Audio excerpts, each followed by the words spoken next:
Today is Monday, July 1st. It's only 3:15 or so in the afternoon, and I want to give a little precursor to the videos that I am shooting in this latest project series, which has to do with tracing NGC studies located along the midline of our Milky Way galaxy. And I'm basically, to look up what these various studies will be, I have to consult a sky atlas, in this case the Wiltirian Sky Atlas 2000. Now, interesting question is, why do you have to date a sky atlas? Because stuff shifts around.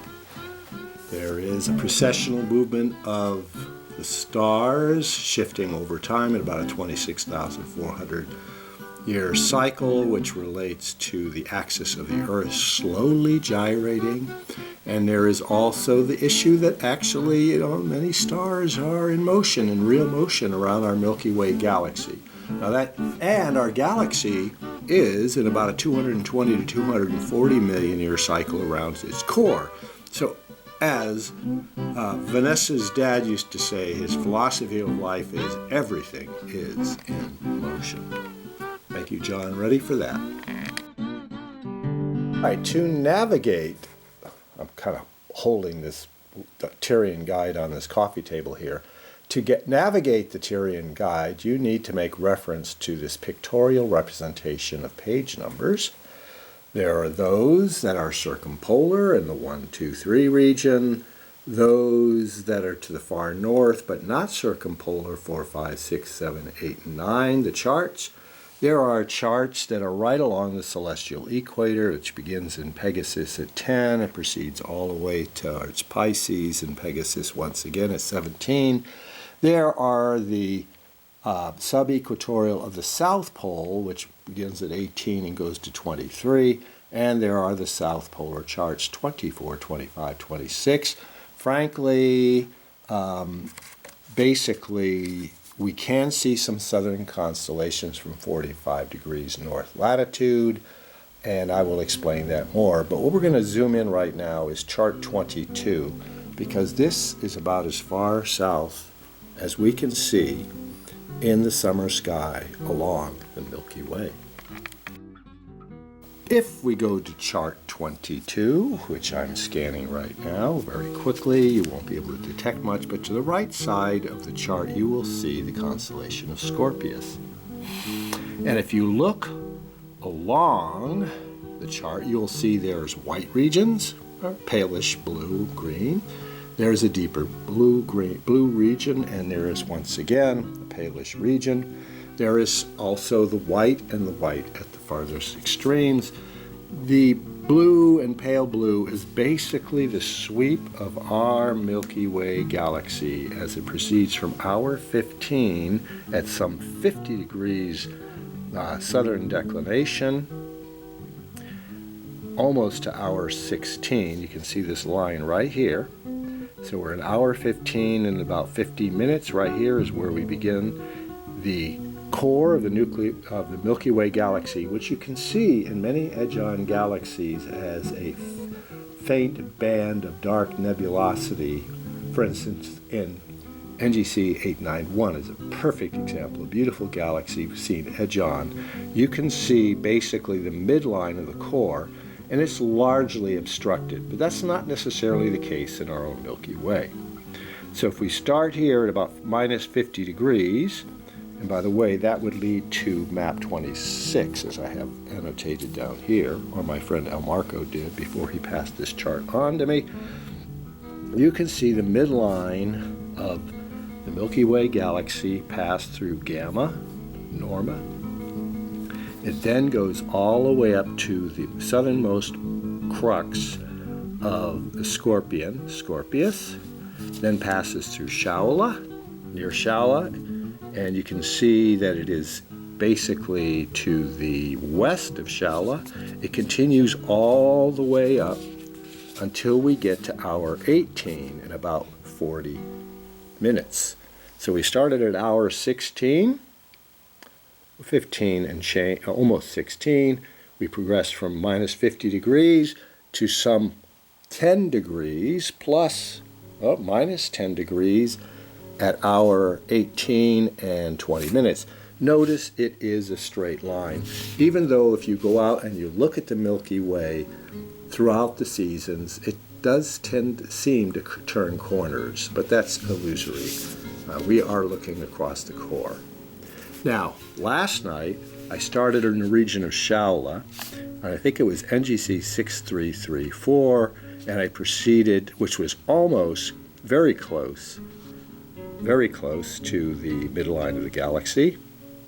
And then I went to NGC 6383, which you can see there on the chart at my fingertip if I don't cause a shadow cast. And I tried to gather in any study within about 5 degrees, east, and west of the midline of the galaxy. So that's this distance right here. To look at my camera once in a while screen to make sure. So I captured some 30 plus studies that went up. I didn't get past Sagittarius, which is here. Now, obviously, somewhere along this line, at minus 30 degrees, as it turns out, there is the center of the Milky Way galaxy. And I'm not sure if that is indicated on this chart, but I suspect it's somewhere in this region between the pore spout of Sagittarius and the tail of Scorpius at Shaula. Somewhere in this region right here is the very core of our Milky Way galaxy. So I covered quite a few studies. I think I got as far as the Trifid Nebula and maybe a little further north than that. And that was the first stage of my exploration of the midline of the Milky Way galaxy, bisecting its core and in extensions going off towards its spiral arms.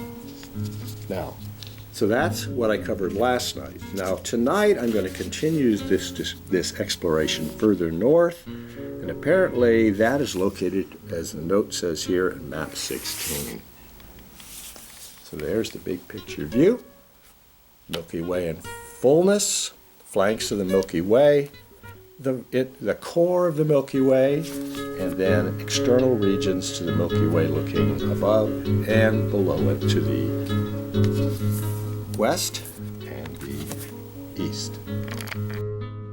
So now we're going to shift over to map 16, which is going to feature northern Sagittarius through Scutum, Aquila into between Delphinus and Sagitta, that's the locations of various constellations, and western Capricornus.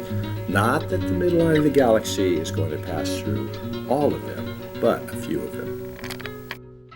Okay, now here's the big picture of chart 16. We're going to begin down here at the center of the Milky Way. Now notice there's this realm in paler blue here.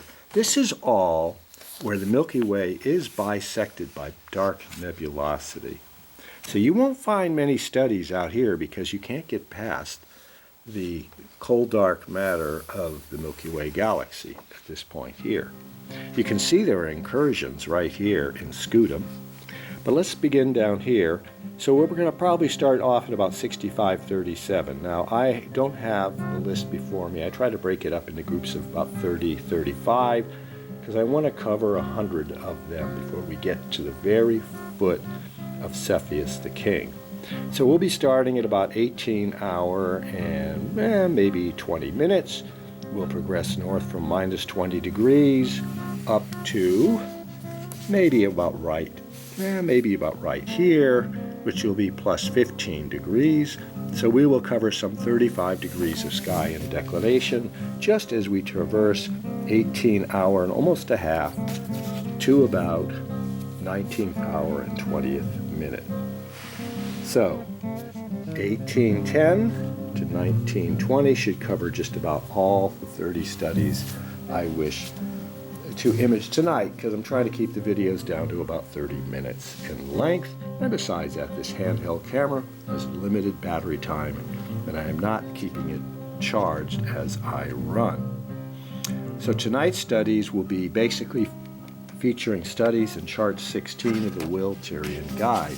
However, if we go to Map 9, now remember, this region here is all the celestial equator. Like I said, roughly minus 20 degrees to the south and maybe almost 20 degrees to the north. If we go on to chart number 9, we'll see what I have projected out for the next night, because I do believe the weather outside, as you can see, is quite nice and clouds tend to dissipate by the time of sky dark here in the John Day Valley. If we go to chart 9, we begin the central meridian of the Milky Way galaxy at about 25 degrees north, and that's at roughly, I think, somewhere around 20 hours, and if I can get this right, 10 minutes or so. So we will follow up through Sagitta, Vulpecula, through Cygnus. Oh, wait a second, sorry. We will follow through, Vulpecula, following the line, through Cygnus, up through, should be, we're going to get to Cepheus at 55 degrees. I doubt we'll get that far up. But anyway, we will eventually head up somewhat west of Lacerta. So in this region here. And that's about where it ends for me, because I cannot really capture anything north of 50 degrees, and maybe 55 if it's too far to the, if Cepheus and Lacerta are far enough east on this occasion, because I've already explored galaxies and other studies to 55 degree north when the scope is pointed towards the north and the east. So we're hoping to get up to as high as NGC 7127 and thereabouts. We'll also cover a number of IC studies, because I'm shooting for about 100 studies along the galactic core central meridian right there. So if we were to continue this exploration, we go through Cepheus, we go to Cassiopeia.